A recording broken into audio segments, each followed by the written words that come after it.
Hello, everyone. It's Fred again from Notes of a Nomad, video number 108. Today, I want to talk about money. Now, it's often not a popular topic. People don't want to say, oh, how much money do you have and what do you do?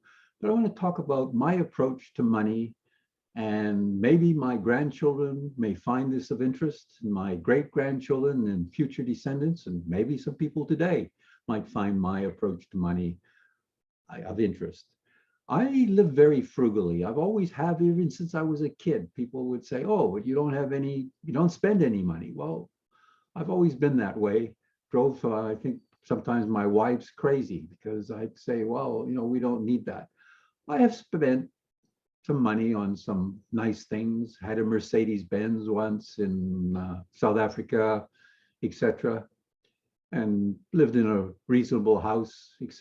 But it wasn't to impress people. Often I heard an interesting story. A fellow used to be a car jockey, park people's cars for them when they drove up with their rich and famous car and themselves, their Rolls Royces and Lamborghinis, etc.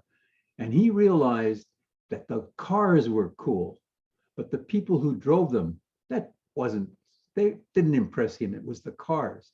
But the people are been told, if you have that car, you will appear to be cool.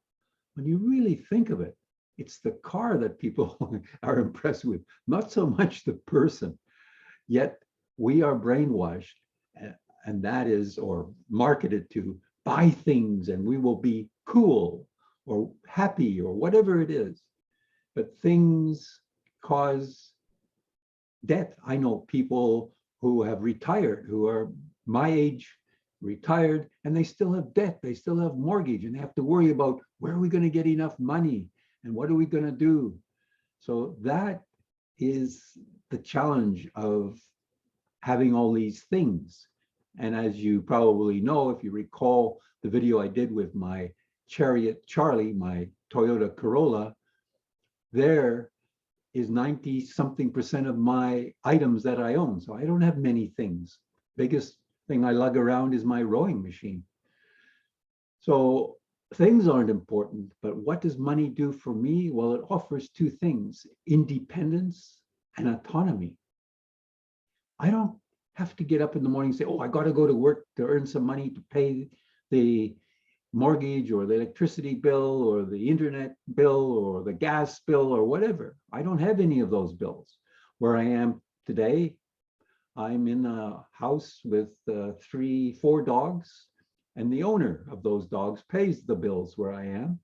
And I can stay here because the owner's away on vacation and I have a place to stay and no bills. So the other item is the autonomy. I can do what I want when I want. In fact, this past week, just a few days ago, I booked my ticket and got some even health insurance so that I can go down to California in May and come back in July, spend over 2 months visiting my daughter and her family in California. And I'm looking forward to do the same thing in November, but go that time to Australia and spend a few months with my daughter there and her family.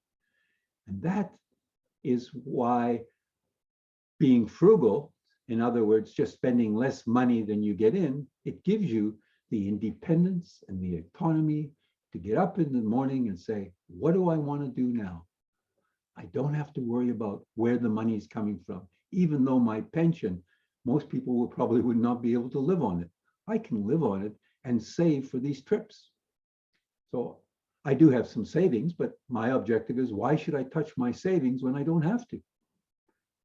So that is my approach to money, the independence and the autonomy it allows me.